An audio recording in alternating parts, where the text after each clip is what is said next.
మన దృష్టిలో మీషో హీరో అయితే కొంతమంది అయితే బాగా తిట్టుకుని విలన్ అలాగా ట్రీట్ చేస్తారు. ఎవరు ఎందుకు తిట్టుకుంటారు అని చెప్పే ముందు ప్రోడక్ట్ అయితే చూపించేస్తాను ఫస్ట్. వెల్కమ్ టు శ్రావణ మాసం సిరీస్ డే 9. ఇవి set of 2 German silver peacock diyas వచ్చాయి. అండ్ హైట్ అయితే 8 ఇంచెస్ హైట్ వచ్చాయి, అంటే ఆల్మోస్ట్ 18 సెంటీమీటర్స్ వస్తుంది మనకి.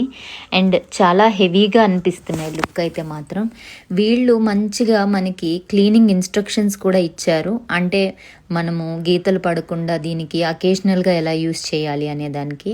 అకేషనల్గా యూస్ చేస్తే నీట్గా డ్రై చేసేసి ప్లాస్టిక్ కవర్లో ర్యాప్ చేసి పెట్టేసుకోమంటున్నారు. ఆరల్స్ మనం రెగ్యులర్ యూజ్ అయితే మాత్రం వాళ్ళు క్లీనింగ్ ఎలా చెప్తున్నారంటే సాఫ్ట్ స్పాంజ్ యూస్ చేయమంటున్నారు, స్క్రాచెస్ పడకుండా.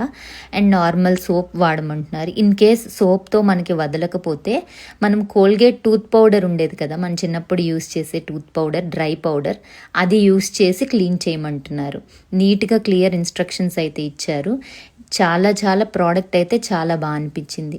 ఇంకా విషయానికి వచ్చేస్తా, ఎందుకు విలన్ అనుకుంటారు అంటే, డబల్ మార్జిన్ వేసుకుని సేల్ చేసే వెండర్స్ అందరికీ కష్టమే కదండి పాపం. మరి మీషో వల్ల వాళ్ళు కూడా వాళ్ళ మార్జిన్ తగ్గించుకుని సేల్ చేయాల్సి వస్తుంది. ప్రోడక్ట్ లింక్స్ కోసం లింక్ అని కమెంట్ చేసేయండి. Thanks for watching.